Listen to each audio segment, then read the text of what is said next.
Welcome back. You're watching Ask the Finance Minister. Now, Budget 2023 is all about Singapore's future in a new era. And the theme of our last round of conversation is a brighter future. So let's hear from someone who is investing in better food security for that future. Take a look. John Ching is the founder and managing director of Innovate 360. It has helped more than 80 food startups grow and scale into Asian markets. We started off as a food manufacturing business looking for new products that we could sell through our distribution. But at the same time, we were building our new factory and we had additional space. So we thought, why not rent the space to our startups? But at the same time, we take their products and sell through our distribution. Our mission was really trying to pay it forward. We need to be self-reliant, and that's why the 30 by 30 goal is very important. That's something that is so relevant and so important, especially in the last couple of years. And governments are taking action. They are investing and spending more money on agri-food tech, really because everyone realizes that it's something that at the end of the day, you can have all kinds of tech, but you still need to eat. And the world population is still rising. We should look at other opportunities where we could anchor startup innovations, for example, their R&D lab to Singapore, to use Singapore as a test bed, to use Singapore as a place where they could test market the solutions before going out to bigger markets. So I think more could be focused on that, but at the same time developing the right kind of talent in STEM. So I think what our government should be looking at is to continue to work very closely with private sector, because I think just relying on the private sector or just the government might not make sense, especially in this kind of global climate where we should spur innovation. Okay, this time at the table, I have Melvin Tan, Managing Director of Circlet Group, which provides engineering services and products, and also Emily Yap. You are a registered nurse at Alexandra Hospital and also the founder of Dunnan Youth, a volunteer group that supports seniors. And she was featured in the budget too. Yeah, she was mentioned there. That's right. But Melvin, I'm going to start with you first because in your own business, you are also very much into innovation. And during the budget, the Enterprise Innovation Scheme was announced. What's your take on that? Well, I felt that the Enterprise Innovation Scheme is something that will really help a lot of companies. A lot of companies that want to innovate, very often they have constraints of resources. So I think it really helps. It spurs innovation. However, I just have some questions about that as well, because beyond creating products, beyond creating inventions, there is the demand side. Who is buying the innovations? Mm-hmm. So typically in Singapore, for innovators, for ourselves, we have been investing in innovations for years. Mm-hmm. The problem is trying to get the products out there. Yeah. And the biggest successes we have ever had was government procurement. Mm. And government procurement was where, I think it was for public service, we created something to benefit the agency for cost reduction or efficiency, and in return, the government took a part of that risk. Mm-hmm. So it has created some benefits for us. My question, DPM, is whether more can be done by the government in terms of government procurement to spur innovation, to create opportunities for likes of Cyclec. Mm-hmm. So, Minister. Thanks for the question, Melvin. The procurement has a role to play, but when government procures, the key consideration must be that we are procuring using taxpayers' monies. We must make sure that there is value for money and we are achieving the outcomes we need the procurement to achieve. So the procurement agencies must be very clear. I'm procuring a product. What is it for? And this product must meet that purpose.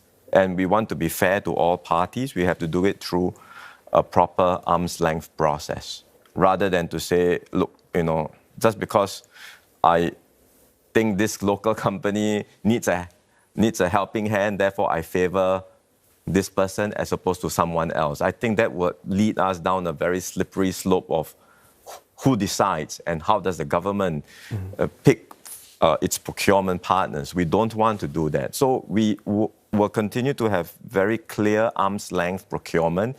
For sure, innovation would be one of the considerations in procurement.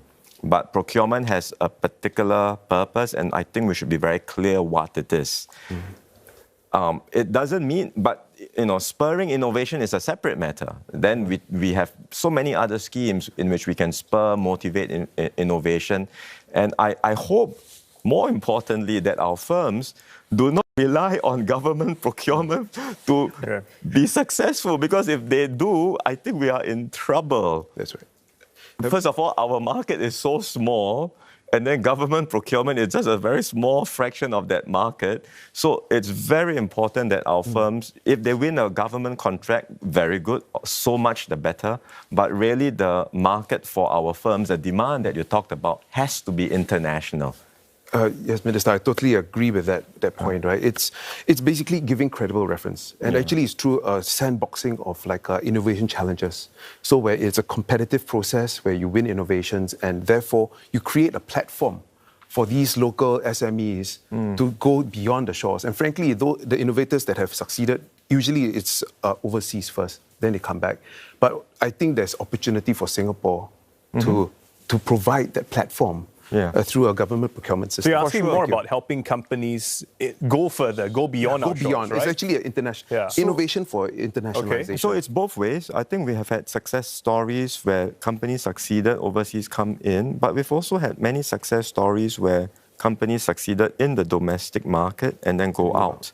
But I would also suggest that the reference, because many SMEs say they would like to have government as a reference point so that when they go overseas, they can tell their customers that, look, I have a relationship, I've done this in Singapore and it works, and that helps them to brand and to market and go overseas. That reference point doesn't always have to come through a procurement channel, you see. It is, like you said, it could be a sandbox, it could be a pilot, it could be an innovation project. So it's not necessarily always through a procurement lens, because, as I said just now, procurement has a certain standard, a certain requirement, a certain rigor to it. Because we do need to ensure that when government agencies procure, they do it by, with making sure that they achieve best value for money for the taxpayers. Of course, because as a taxpayer, we would be looking at it that way. But technology and innovation, very important for the world we live in today. But Emily, in the hospital, tech has come in a big way as well. But you've actually noticed that for a certain group, the seniors, that can be a bit of a challenge, right? Yes, correct. So for the healthcare sector, there are digital innovations such as the One NUHS app, which is used to pay online medical bills, review lab results, and even manage appointments. However, as a nurse, I've realized that many elderly are struggling with this rapid change in technology. Some of them don't even have smartphones, and they have little to no digital skill. So moving forward, right, what are the steps that we can take in order for us to better prepare our elderly?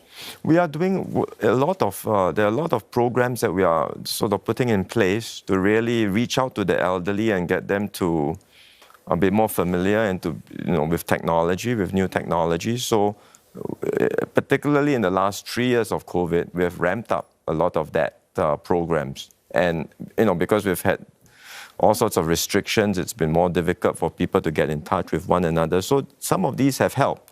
And you do see more and more seniors now more familiar, more comfortable with using technology.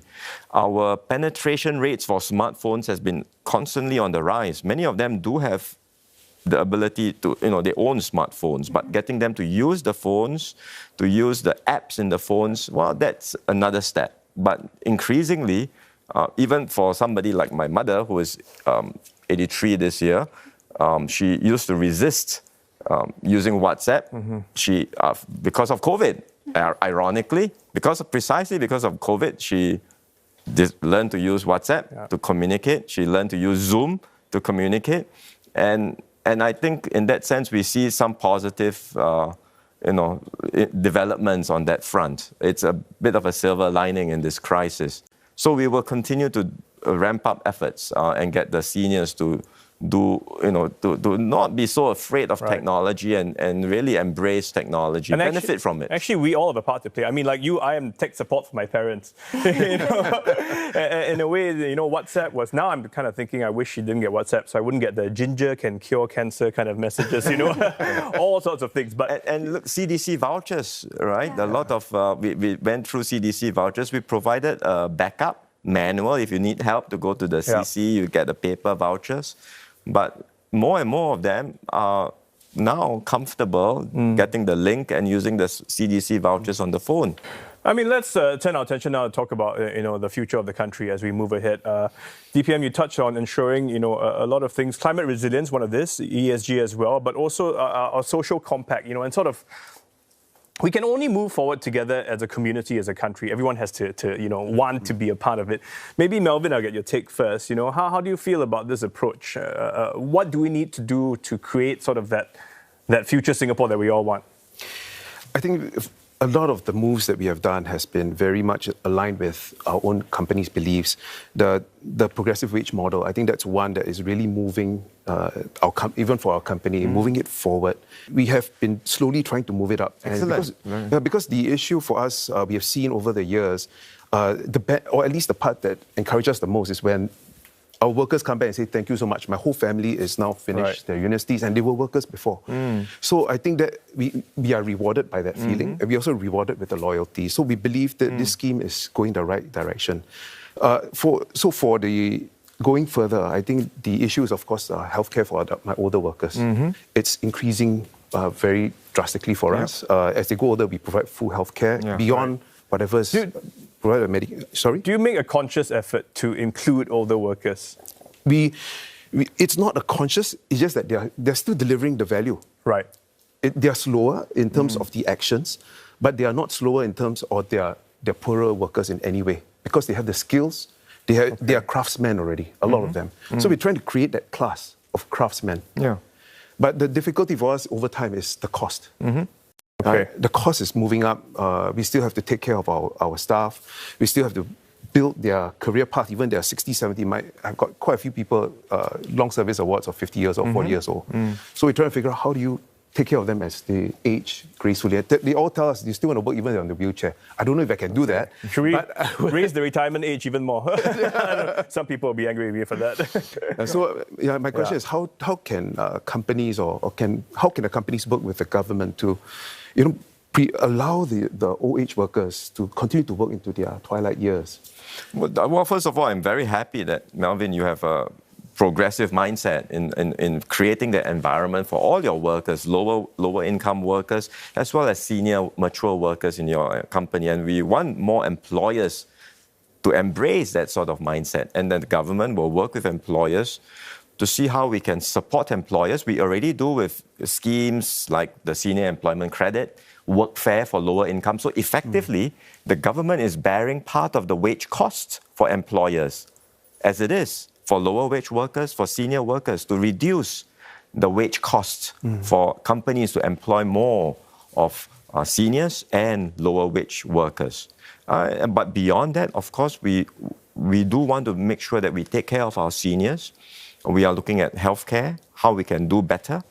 And you know that, and Emily will know this from the healthcare sector, it's not just about treating them when they fall sick, but it's empowering them now with Healthier SG to take proactive steps, to have your own family doctor, to get screened regularly, to have an active, healthy lifestyle so that you can delay the onset of chronic illness. And we are doing that through Healthier SG. And then, very importantly, as eventually all of us will get old, we are starting to think about what we need to do for aged care, which is different from healthcare. I mean, aged care means what are our care arrangements for seniors? What are our living arrangements? How can we allow and provide peace of mind for seniors to be able to live in age in place and have security over their retirement needs, over their living arrangements. That's something that we are looking at very carefully. At the end of the day, in fact, the budget is more about the financial aspect of things, but money can only do so much, And I think as we move forward, we know we're working towards a more inclusive Singapore, one that we're all a part of, one that we can all build together.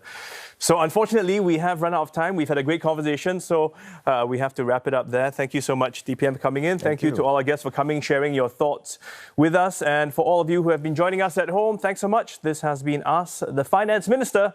Goodbye.